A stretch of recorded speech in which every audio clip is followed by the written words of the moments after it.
So let's look at the third example that deals with elastic collisions that occur in one dimension along the x-axis. So let's begin.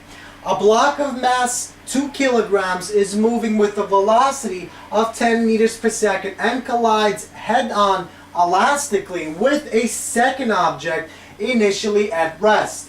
Now the second object then begins moving with a velocity of 4.0 meters per second. We want to find the final velocity of the first object and the mass of the second object.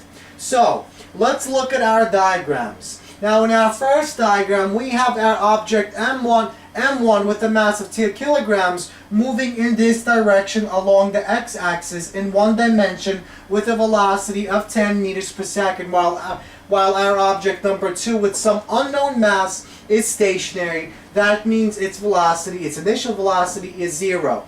In our second system, once they collide elastically, what happens is one object, our object number 1, begins moving in some direction with some unknown velocity, and our object number 2 begins moving in this direction with a velocity of 4 meters per second. So we want to find the mass and velocity. So let's begin with the velocity. So let's jump to part 1.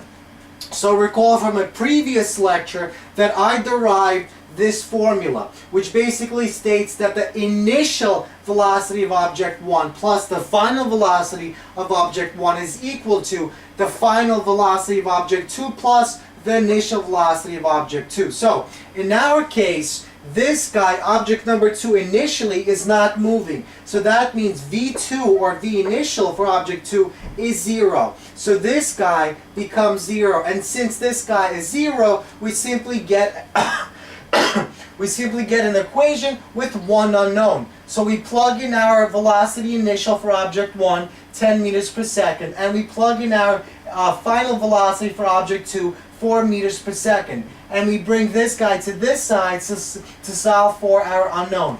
And we find that our object number 1, after they collide, begins moving with 6 meters per second in the opposite direction, going this way along the x-axis. So we found part A. Let's go to part B. We need to find the mass of the second object. So we basically have to apply the law of conservation of momentum. So the initial momentum, the sum of the initial momentums, is equal to the sum of the final momentums. And this is given by the following formula, where these two guys are the sum of the initial momentum and these two guys are the sum of the final momentum. So because V2 is set to be 0, its initial velocity of object 2 is 0, this guy simply becomes 0, and we will write our equation with in the following way without this term. And now we want to bring everything to one side and leave our mass number 2 on the other side so that we can solve for that unknown,